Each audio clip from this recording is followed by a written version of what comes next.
Hello and welcome to our horror pitch for an idea that we have come up with.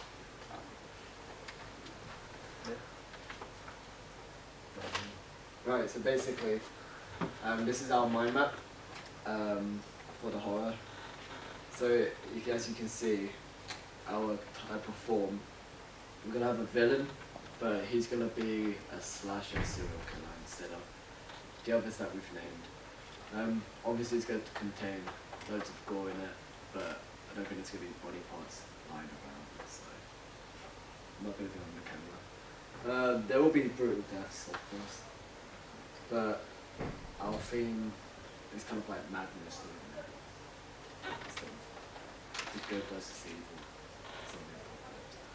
evil. Our style is going to be set in a barren location. It's going to be like a facility. So we're going to do it as a dark thing, like set out at night as well. But we're going to start with an opening in the daytime, showing a character finding the camera, and then he press plays and sees the footage of us in the same place, but in the dark. So it's not going to be in a narrow alleyway or a forest. It's just going to be in an urban location. Pretty abandoned. Content, there will be strong violence and probably language as well. There will be gore. It's just basically teenagers just going there, filming their news report. There's going to be costumes as well, like the killer's going to wear a potato sack with a noose on its and like holes, and then the teenagers are going to be dressed as college students. Props, it's either a sledgehammer or like knives. Yeah. Right, so the ideas. The first idea is what I just kind of said. So we have basically a group of teenagers are gone missing due to this mad serial killer killing loads of small groups of teenagers. So the teenagers end up in an abandoned facility around Cambridge, and that's where the serial killer hangs out at night. So they don't know what they're doing, they don't know what they're up to. So the killer's just going to be lurking around there.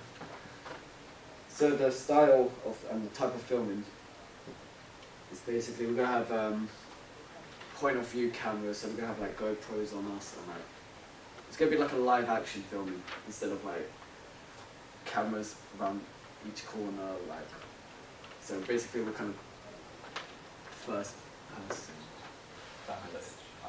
Something like that, yeah. So we have like GoPros and Ben's Adam's head. Basically the reason why we're doing this is kind of making live action. We're doing like a news report, so as my main character, I'm an anchor man. Then there's Adam, who's a geek. Joe, who's a stoner. And then there's Ben, who's just paranoid, as always. So, the mise en scene, so yeah, the teenagers will just be dressed up as college students, like bags, and the way we just dress up now, as a summer. But the killer's just going to be dressed like ripped, dark clothes, potato sack, with a noose, holes, make it very scary for him. So, yeah.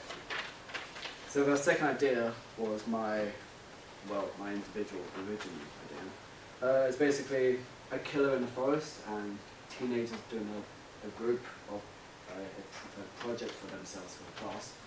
So they went into the forest and found out there was a chair covered with blood, and one of the main characters disappeared, and she got killed by the killer. So pleasant death. The filming style and type is basically it's going to be set, normal lighting.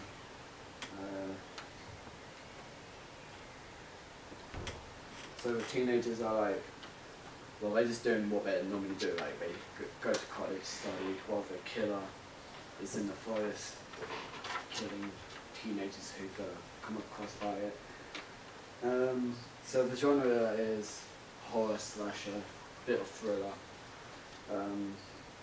But we're gonna have like kind of a lot of special effects, but I don't think there's going to be much of visual effects in it. So character description, the killer is going to be dressed up in black, have knives across his body.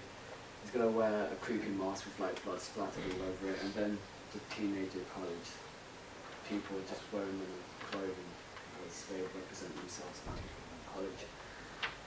So the length of the opening is going to be about 2 minutes long, and then running opening credits as well. And then our third idea is 2 teenager boys sitting in the park at night. One of them disappears, and then the guy comes back because he went to get some food, and then he sees his mate on the floor dead. Alright, so I'm going to be talking about the treatments that we wrote for the first and main idea. As Liam said, this is going to be a slasher horror, and this is it's going to have mainly colours that are nighttime colours, so it's such as like black, blue, and kind of greens and stuff, because it's in an abandoned place. It's very spooky. And it's going to be all, it's going to feel like a found footage film as close as possible to make it quite realistic, to add the intensity of it. So it's going to obviously start out with someone picking up a camera and then playing through the footage, and the opening scene is that footage.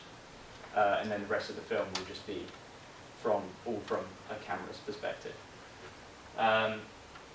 There's obviously 5 characters in total, with the 4 main characters that Liam talked about, and the killer. The killer, you don't really learn too much about him during the film. We said that potentially in other films, if we were to do some sequels, we could go into more detail about the killer, or such as like an origin story or something. The position in the market would mostly be pretty low down due to the film's budget being very low, and we're thinking of maybe having it just being released on VHS just for the effect to be a little bit more cooler, you know, a little bit original. And obviously due to the film students doing it, it wouldn't have as large of an audience compared to a big blockbuster. But the target audience would be about 15 to 25 years old, and the people would most likely watch horrors regularly and enjoy them quite a lot, and they would most likely be interested in exploring places and going on adventures and stuff. So we have two key scenes, which are the opening and the final scene of the film. So we briefly talked about the opening being about them, the first killer being found and then killing them. But the other key scene is the final ending scene, which would be, because at the end of the opening scene, there's kind of a cliffhanger of did the main character die or not, and obviously by the end of the scene, we'll figure out if they did or not. And it'll have quite a big fight battle at the end against the killer. The running time for the film would probably be about 2 hours, maybe, and the opening scene would only be about 2 minutes or so. So, synopsis of the film would be the small town called Cambridge. There's an eerie sense in the air as a mysterious murderer dawns upon a small group of teens, and it obviously goes upside down when they explore an abandoned facility and looking for paranormal signs and find the killer instead. When we would if we were to do pre-production materials such as like merchandise, like posters, coffee mugs, t-shirts and all of that, they could always be used to boost the earnings from the film and maybe big it up a little bit more, expand the audience. And we could obviously do spin-off films talking about the origins, as I said earlier, and yeah, that's mostly it. Yeah. Thank you. Right. And we have the other treatment as well, which is The Killer of the Forest, which is based in the forest as normal, and it's just an indie short film kind of. It's going to be large amounts of blood from just some standard teenage characters. Almost very similar to the first idea, with it having the same sort of target audience and potential position in the market. And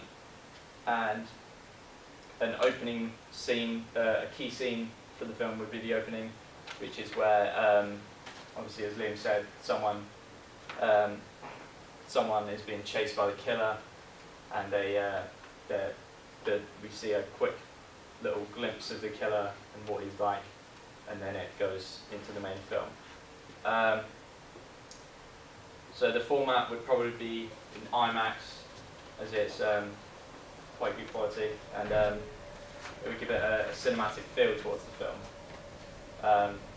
And again, would be 120 minutes long, 2 hours, and the opening scene would only be 30 seconds, which I think would build up the intensity quite a bit, and then cut straight to the film.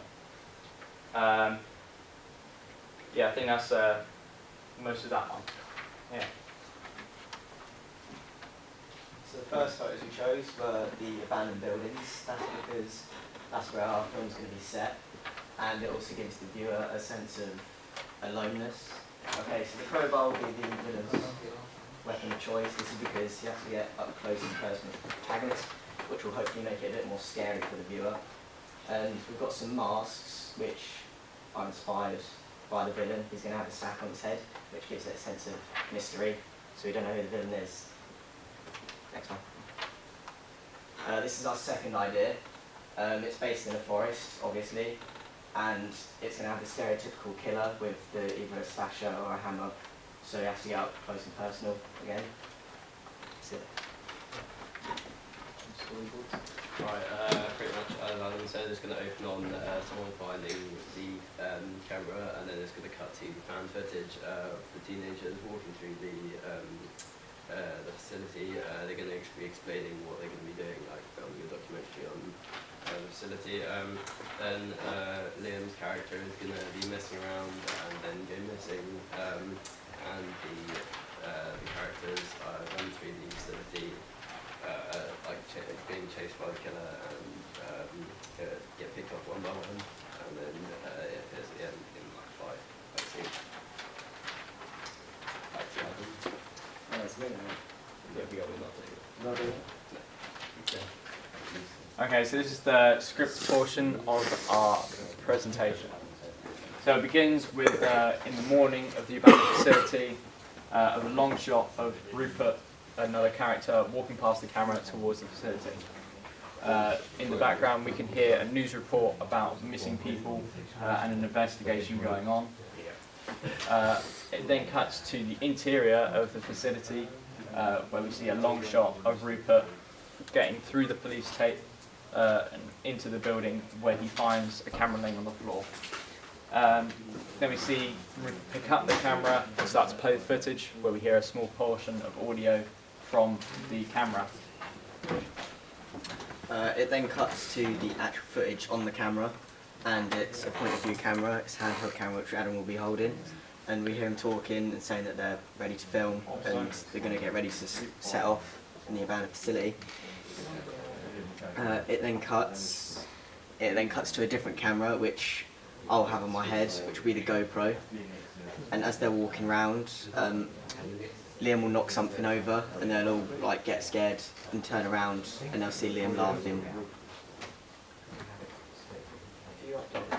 So basically, the group hears another bang, and then it goes into Joe in the room screaming for agony, and then it cuts into Ben's and Adam's cameras, and we just see it's Joe's face covered in blood, falls to the ground with a dagger in his back, and then they start shouting at me, "Stop messing about, where are you?" And then, hold on for a sec. And then Ben starts running away. He goes up to a ladder. He cuts into his GoPro scene, and then there's Adam filming Ben and me chasing Ben. And then Ben starts swearing, starts screaming. He's scared. And then I get up to him and kill him. And then it cuts to credits. Not credits, titles.